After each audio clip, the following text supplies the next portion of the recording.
Mesdames, Messieurs, bonjour, très heureux de vous retrouver sur Panafricanist TV, la chaîne de télévision des panafricanistes. C'est votre chaîne de télévision.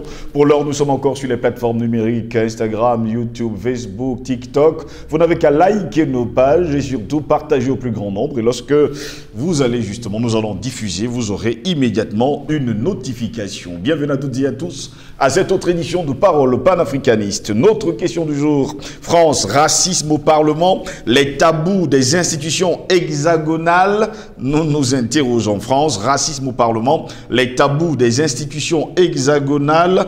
Nous nous interrogeons ce matin. Eh bien, mesdames, messieurs, en France, l'indignation à l'Assemblée nationale après des propos jugés racistes, ou alors les propos racistes. Parce que jusqu'à preuve de contraire, nous ne comprenons pas pourquoi ils disent juger raciste. Des propos racistes. Lorsqu'un député d'origine congolaise a pris la parole jeudi dernier pour prendre la défense des migrants secourus en Méditerranée, un élu du Rassemblement national lui a crié qu'il retourne en Afrique ou qu'il retourne en Afrique afin que l'on sache de qui il parlait. Grégoire de Fournas, qui exerce son premier mandat, a-t-il voulu parler des migrants ou de Carlos Martens Bilongo, député de la France insoumise, ou des deux? Dans la nuit de jeudi à vendredi, le site de l'Assemblée nationale française a publié le compte rendu de la séance des questions au gouvernement lors de laquelle le député du RN a proféré ses propos polémiques et surtout racistes. Pour les huissiers du Palais Bourbon, Grégoire de Fournas a utilisé le singulier, puisqu'il a dit, je cite, qu'il retourne en Afrique. Mais quand on dit qu'il retourne en Afrique et qu'il y a un S à la fin, on parle de bon nombre de personnes. Eh bien, l'Assemblée nationale française précise que le compte-rendu intégral n'est pas un mot à mot, mais la transposition en langage écrit d'intervention orale, je leur cite, tout simplement. Les orateurs disposent de 3 jours pour demander une éventuelle rectification de forme. C'est ce qu'ils disent. L'auteur de la déclaration qui a fait scandale, lui avait déclaré plus tard dans la soirée de ce jeudi même qu'il parlait du bateau transportant des migrants secourus en mer dont le député Carlos Martens Bilongo venait d'évoquer la situation. Trop tard, oui, vraiment tard. Les condamnations ont rapidement fusé de toutes parts, surtout à gauche, mais aussi dans les rangs de la majorité. Jusqu'à l'Élysée, où Emmanuel Macron, qui s'est dit heurté par de tels propos. Mais nous nous posons la question, est-ce que Macron est un philanthrope?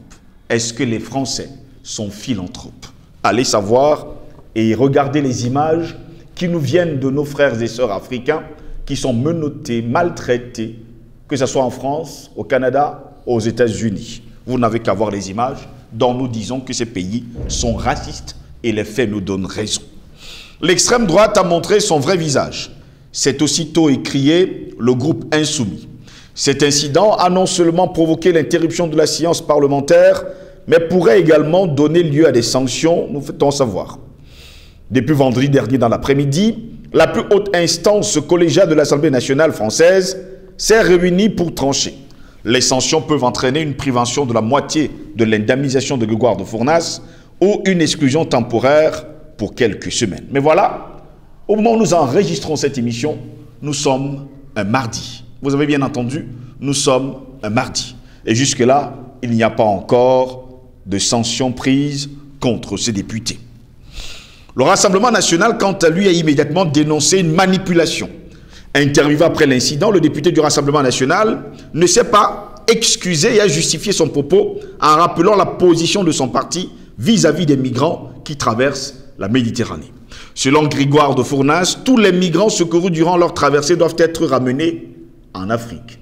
On comprend bien là, Madame Le Pen, qui a son mot d'ordre dans son parti. Apparemment, les Noirs sont des ennemis. Le sort de l'Ocean Viking, car le fond de l'histoire est bien l'Ocean Viking et ses 234 migrants. Le navire de l'ONG SOS Méditerranée réclame depuis le 22 octobre dernier de pouvoir débarquer les personnes secourues dans un port sûr. Mais voilà, face au silence de Malte et au refus attendu de l'Italie, l'Ocean King a sollicité jeudi dernier la France l'Espagne et la Grèce pour les aider à trouver une solution, en priorité en Italie ou encore à Malte. Mais les pays qui étaient d'ailleurs les pays les plus proches de l'Ocean King, actuellement au sud de la Sicile. Eh bien, ce bateau a connu ce qu'on appelle reçu un refus catégorique de la part de l'Italie, mais également de la part de Malte. Cette fois-ci encore, même la France lui a dit niet. Voilà pourquoi nous nous interrogeons, France, racisme au Parlement, les tabous des institutions hexagonales. Pour répondre à nos questions, nous sommes avec un homme politique, c'est Patient Parfendome, qui connaît bien sûr ces questions. Eh bien, on espère qu'il va répondre à nos questions. Patient Parfendome, bonjour, bienvenue à vous. Bonjour Steve Joslingos, bonjour à nos valeureux techniciens, à nos millions d'internautes, à toute notre vaillante diaspora, ceux qui subissent ce racisme, même plus voilé, mais de manière ouverte, parce que quand ce racisme s'exprime déjà au niveau de l'hémicycle français, ça veut dire que c'est en fait ce qui fonde la légitimité du pays qui s'exprime par ce biais-là.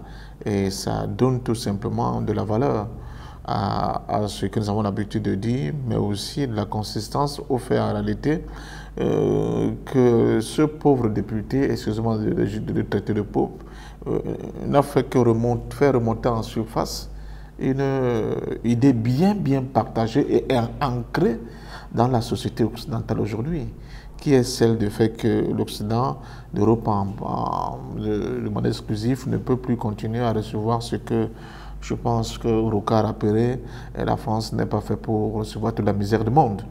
Et c'est là où le débat blesse, parce que nous sommes en face d'une hypocrisie hors norme, n'est-ce pas, cette indignation sélective de certains acteurs du Parlement français ne sont que là pour essayer d'amoindrir un peu le courroux des gogos qui sont florès au niveau de l'Afrique. Mais la réalité, à la fois politique, à la fois sur le plan des attitudes, des déclarations de ces hommes politiques français, correspondent, j'allais dire, sont vraiment en adéquation totale avec les propos de ce député. Il faut faire attention. À l'heure où nous parlons, il y a des bateaux qui sont coincés au large de l'Italie, la Sicile. Pourquoi?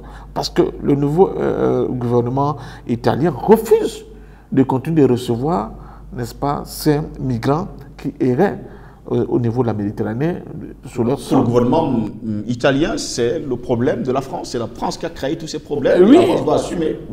Berlusconi, l'ancien Premier ministre, il y a sur plusieurs mandats espagnols, le rappelé à Sarkozy. Mais ça veut dire que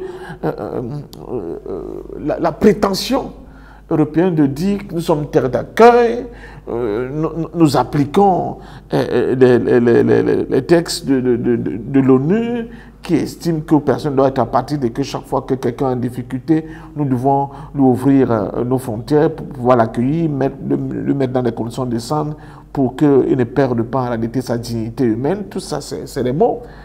C'est des mots.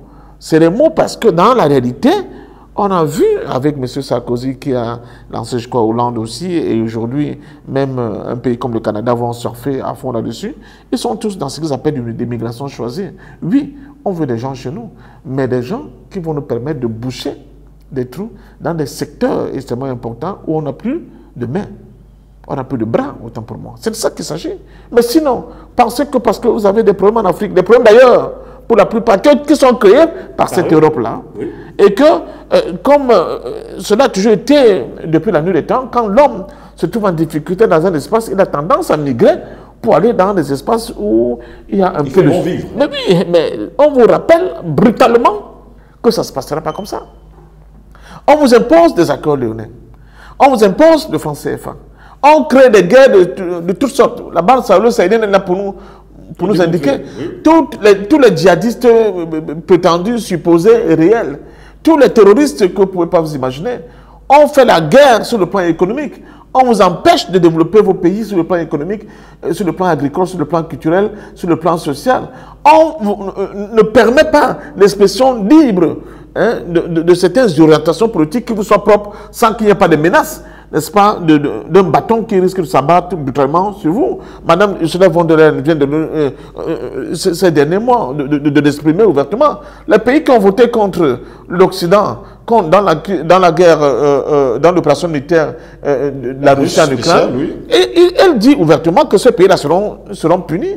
Donc vous voyez, on vous met dans des situations en réalité qui ne peuvent que créer cet exode massif des Africains qui ne savent plus quoi faire. Il n'y a pas de politique économique pour permettre de coincer le désert ou de repousser l'avancée du désert. Il n'y a pas de politique économique pour permettre justement une véritable politique qui puisse faire le décollage économique de la plupart des pays africains, malgré, alors là c'est là où il y a j'allais dire, la grosse escroquerie, le gros scandale, malgré les ressources énormes que ces pays ont. Non, ces pays doivent être soit les pays des débouchés pour les pays, les produits des pays occidentaux, soit alors l'arrière-cour où on va venir puiser à bouche que veux-tu l'essentiel des ressources de sous-sol dont ces pays-là ont besoin pour continuer d'avoir ce qu'ils appellent leur avance technologique, scientifique, économique sur le reste du monde. Et voilà la réalité. Donc, ce que le pauvre député, parce que les pauvres, bon, c'est le propre, n'est-ce pas, de tous les gens qui ont pas chiche au niveau du cerveau, mais souvent, ils remettent à la surface des vérités, des lieux communs, n'est-ce pas, de la société profonde. C'est de ça qu'il s'agit. Donc, taper sur... bon, d'abord, certes, soi-disant, il a été sanctionné. Hein, il a eu des semaines de suspension. Je crois, on dit que c'est la deuxième fois dans l'histoire de parlementaires français qu'une telle décision a été prise. Mais on s'en fout. C'est n'importe quoi. C'est rien du tout, Gosse. Ne te fie pas à ça. Dans le fond, ces gens-là sont des racistes. Ces gens ne veulent pas qu'on aille chez eux. C'est la question que je vais vous poser. Est-ce que ces personnes-là sont racistes? Est-ce oui. que les Français sont racistes? L'élite politique occidentale est raciste. Monsieur Macron est un raciste. Sinon, quel toupet? Allez au Niger. Aujourd'hui, ils gonflent, ils disent qu'ils peuvent avoir l'électricité, ils ont machin, des centrales nucléaires, ils ont les EPR qui peuvent construire et proposer au monde avec 10 ans de fourniture. N'est-ce pas, en carburant pour faire tourner ces EPR, et on sait que c'est l'uranium qui est la base, n'est-ce pas, enrichi, etc. Et au Niger, M. Macron va au Niger et il tient un discours, il dit que vraiment, avec ce taux de natalité des Nigériens, c'est-à-dire que les femmes nigériennes accouchent tellement que, quelles qu'en soient les politiques d'aide qu'on peut mettre en place pour venir en aide au Niger, le Niger ne pourra jamais décoller économiquement. Parce que le taux de natalité là, c'est pas possible. C'est Macron qui le dit. Lui qui n'a même pas, un verre de terre. Mais je ne sais pas si vous comprenez. Mais, je peux vous le dire, l'histoire de l'immigration choisie de Sarkozy là, ça a sa place. Parce que contrairement à ce que ces gens-là nous vendent, leurs économies ne peuvent pas continuer à fonctionner comme ça. Il faut remplacer les gens, les retraités. D'ailleurs, le taux de mortalité aussi, bizarrement, de surmortalité est en train d'exploser au niveau de l'Occident. On ne nous dit pas très bien ce qui se passe là-bas. On en a parlé sur ce plateau. On ne nous dit pas très bien ce qui se passe là-bas. Alors, donc, ils ont besoin des bras pour venir occuper des postes vacants dans des secteurs très importants. C'est vrai que la France, principalement, s'est désindustrialisée, mais on a toujours besoin des bras pour... On voit par exemple un pays comme le Canada, comment il est en train de siphonner. Mais ils sont vieillissants. Il faut des gens pour entretenir et soigner leurs vieux là. Leur assurance sociale va continuer comment? S'il n'y a pas un remplacement mécanique, n'est-ce pas, de ces gens-là qui vont en retraite ou bien de ces gens-là qui meurent. Donc il faut des gens. Mais ils prennent quoi? Ils prennent la fine crème de l'effort qui est fait chez nous. Par exemple, dans les domaines comme le domaine médical. Quand vous allez dans les pays comme le Canada et les États-Unis, la course pour siphonner tous nos infirmiers et nos infirmières, c'est pour faire quoi? C'est pour justement combler le trou là-bas chez eux et créer le déséquilibre sur le plan sanitaire du côté de notre continent. Et pour que cela soit possible, il faut continuer d'entretenir des politiques et des mécanismes d'appauvrissement continu de nos États et de nos espaces. C'est ça le truc. Et quand les gens ne voient pas ça, ils commencent à dire, oui, vraiment, le député là, c'est un salopard, et justement que le Parlement s'est ressaisi et il a été sanctionné. J'ai dit, c'est n'importe quoi. Ce sont des conneries. Il ne faut pas croire à ça. Et c'est pour ça que chaque fois que je vous dis sur le plateau, je crie au scandale. Je dis, comment ce que moi je vois, ce que nous voyons, nos décideurs du moment, nos chefs d'État du moment là, ne voient pas ça? Comment est-ce possible? Il faut absolument qu'on aille vers les États-Unis d'Afrique.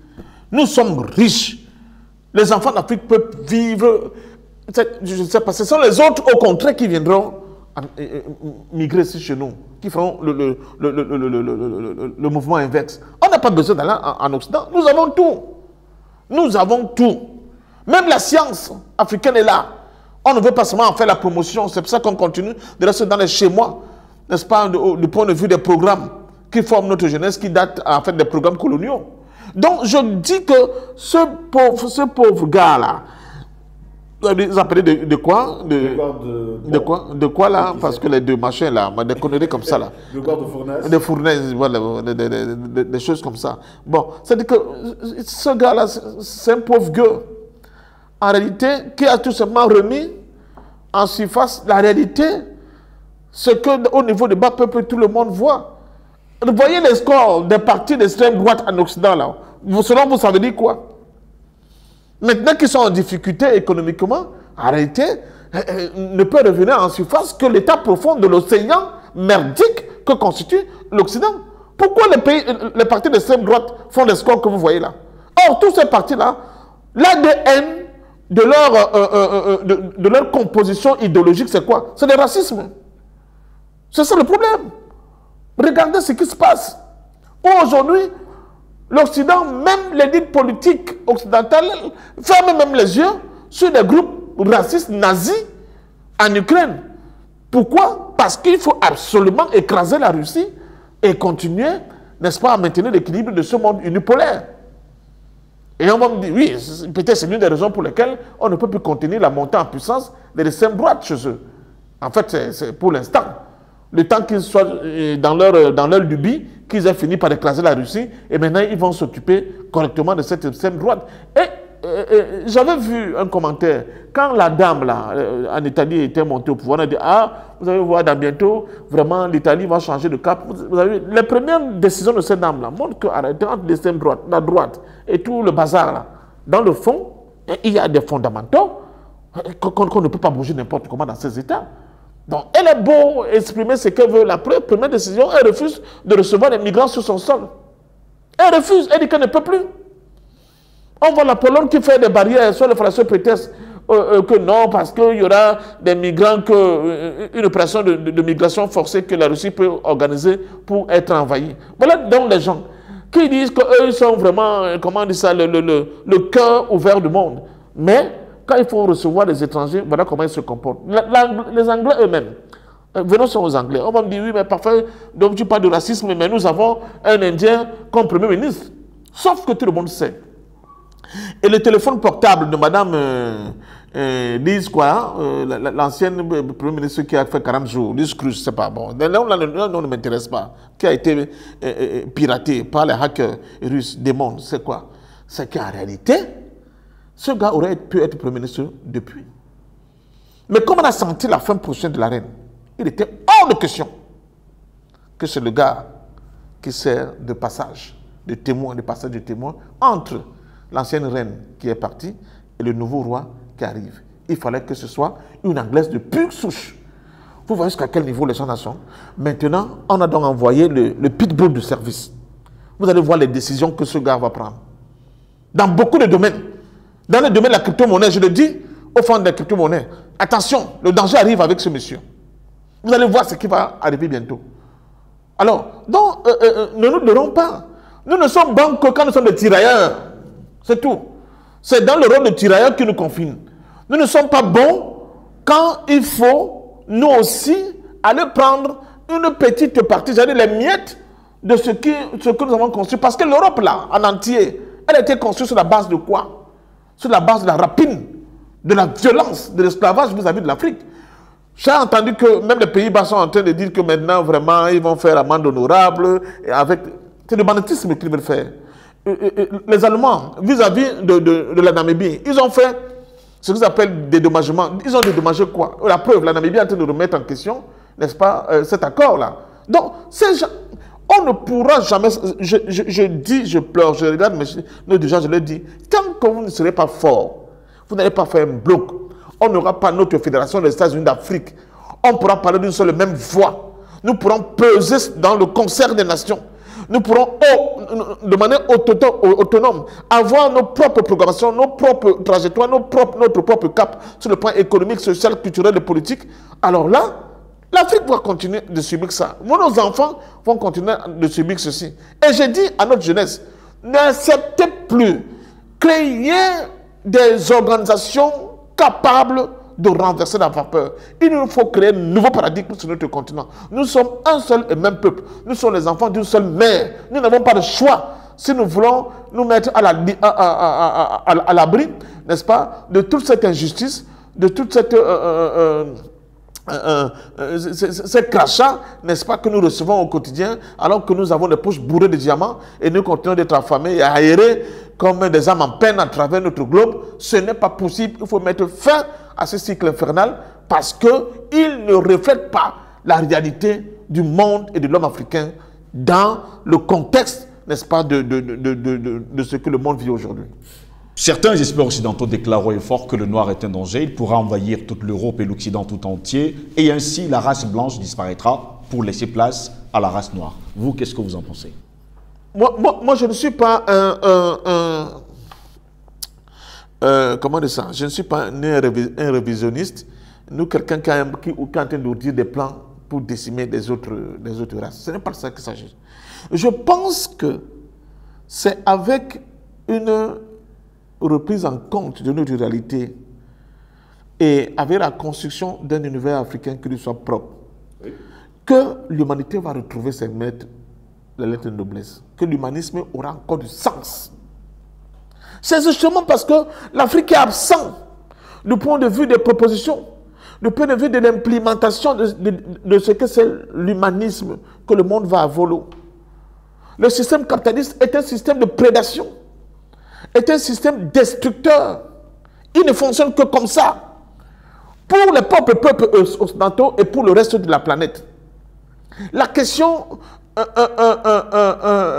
là encore, je crois, à Sharm el-Sheikh, actuellement, cher en Égypte, il y a une autre coupe, je ne sais pas coupe combien. Coupe 27. Tout ça, c'est du bavardage. C'est du n'importe quoi. Le capitalisme ne connaît pas de coupe. Il connaît seulement l'exploitation à outrance. Dominer, violer, tuer. Pour que les happy few, comme je les appelle, puissent avoir le niveau de vie avec toutes les trucs qu'ils font, les extases qu'ils ont là, pour que ça puisse continuer comme ça. Et là, aujourd'hui, il va continuer à proposer des voyages dans l'espace pour des couples, pour des familles. Mais au même moment, il y a des millions et des millions d'êtres humains sur notre planète qui meurent. La surproduction en Occident.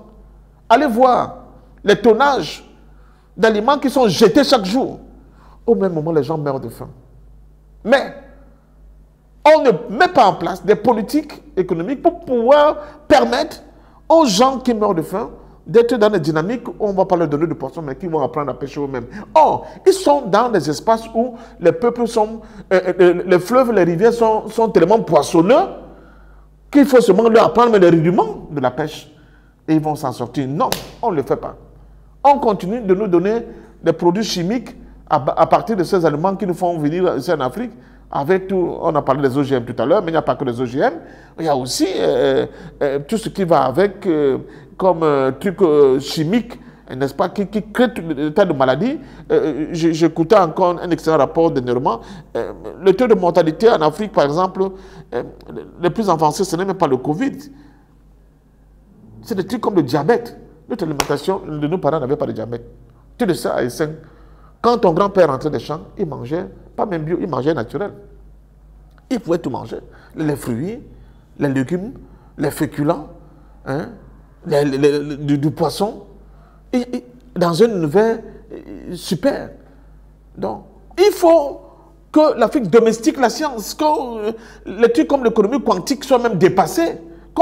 C'est-à-dire qu'on marche sérieusement pour qu'on soit capable de vivre en harmonie avec la nature. On dit l'homme domine la nature en se soumettant à elle. Nous sommes avec des gens qui détruisent la nature, ils détruisent. Mais ce n'est pas possible. On ne peut pas continuer comme ça. Donc, je dis qu'on laisse un peu les larmes de crocodile, là, les émotions, là, que oui, il a dit à l'Assemblée que le noir et machin, on ne peut pas recevoir les noirs, il faut les renvoyer en Afrique. Et les gens font pour se donner bonne conscience. Je dis que non, non, c'est faux. C'est faux, nous sommes dans une grosse fourberie, dans une grosse hypocrisie. Même les noirs qui sont dans les assemblées des Occidentaux, là, c'est le cache-sexe. C'est la limite commode. Dit que vous avez vu, nous on est démocratique, vous voyez la preuve. Même un Indien peut être Premier ministre, ça ne veut rien dire. C'est l'homme qui sera tout simplement le vaguemestre des lobbies mondialistes, du deep state, qui vont nous dire, voici la feuille de route petit. Tu fais ça, tu fais ça, tu fais ça, tu fais ça. Et souvent, comme c'est le cas par exemple des nègres de maison, ces gens-là qui arrivent à ce niveau-là, ils sont souvent plus hargneux à appliquer la feuille de route, plus que même les propres commanditaires de ces feuilles de route.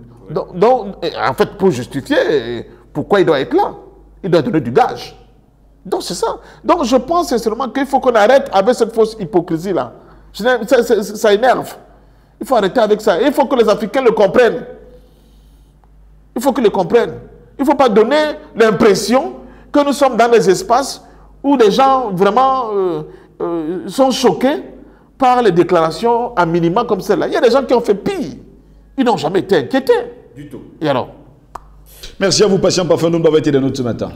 C'est moi je vous dis une fois de plus merci. Je dis à notre jeunesse, nous ne devons pas avoir la haine de l'autre comme programme. L'homme noir, le véritable panafricain n'est pas du tout raciste. Mais nous ne pouvons pas continuer à accepter que le monde tourne contre nous. Nous avons les moyens d'obliger ce monde à tourner avec nous. Et ce n'est pas du racisme à l'envers. C'est tout simplement l'affirmation de notre volonté en tant qu'être humain d'exister sur cette planète Terre. Et pour cela, le libre choix, le droit du peuple à disposer d'eux-mêmes doit s'appliquer à tous. On est libre d'avoir nos propres cultures, libre d'avoir nos propres langues. Notre raisonnement à la fois culturel et mathématique, on doit l'avoir. Notre mode de développement, on doit l'avoir. C'est ça. Sans que cela ne fasse l'autre. On refuse que les Africains soient polygames, mais on veut les imposer l'homosexualité. Des aberrations de ce type-là. La jeunesse ne voit pas. Arrêtez de tourner les fesses. Ou bien de faire les paris sportifs. Le mondial, ça va durer combien de mois? Maximum 1 mois, non?